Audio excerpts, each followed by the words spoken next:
আজকে একটি food review share করব। সেই ফুডটি কোথা থেকে নিয়েছি সেটাও শেয়ার করব। Hello everyone, welcome back to my new video blog. হঠাৎ ফেসবুক স্ক্রল করতে করতে সামনে একটি পেজ হাজির হয়ে গেল। আর এই পেজে ঢুকে দেখি খুবই রিজনেবল প্রাইজে খাবার অর্ডার দেওয়া যাচ্ছে। তাই আমি দেরি না করে অর্ডার করে ফেললাম। এখন অর্ডার করে বসে থাকতে খুবই বোরিং ফিল করছিলাম, তাই ভাবলাম হাতের কাছে সান চিপস আছে, এটা একটু খেতে লাগি। আমার সান চিপস বরাবরই অনেক পছন্দ।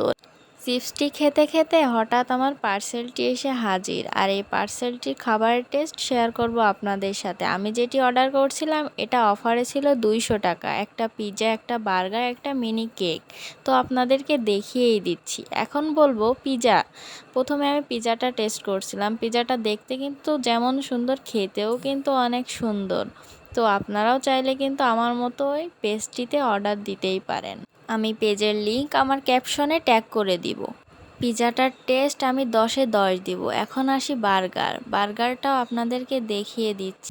Homemade burger. এই বার্গারের ভিতরেও আমি আপনাদেরকে দেখানোর চেষ্টা করেছি কি কি আছে। তবে আমি বলবো হোমমেড জিনিসগুলো যে এত টেস্ট হয় আমার আগে জানা ছিল না। এই প্রথম আমি হোমমেড ফাস্টফুডগুলো অর্ডার দিয়েছি। বার্গারের নাম্বারও আমি প্রায় 10-এ 10ই দিব, কারণ হোমমেড বার্গারগুলো এত টেস্ট হয় এই প্রথম আমি জানলাম। এখন টেস্ট করব যে মিনি যে কেকটি ছিল সেটি। মিনি কেকটির ডিজাইনটা কিন্তু অনেক সুন্দর করে দিয়েছে আপু, দেখতে কিন্তু খুবই সুন্দর। আপনারা ভাববেন না দেখতে সুন্দর বলে খেতে সুন্দর না, খেতেও কিন্তু অনেক সুন্দর। আজকে আমার ভিডিওটি এই পর্যন্তই। সবাই ভালো থাকবেন, সুস্থ থাকবেন। আল্লাহ হাফেজ।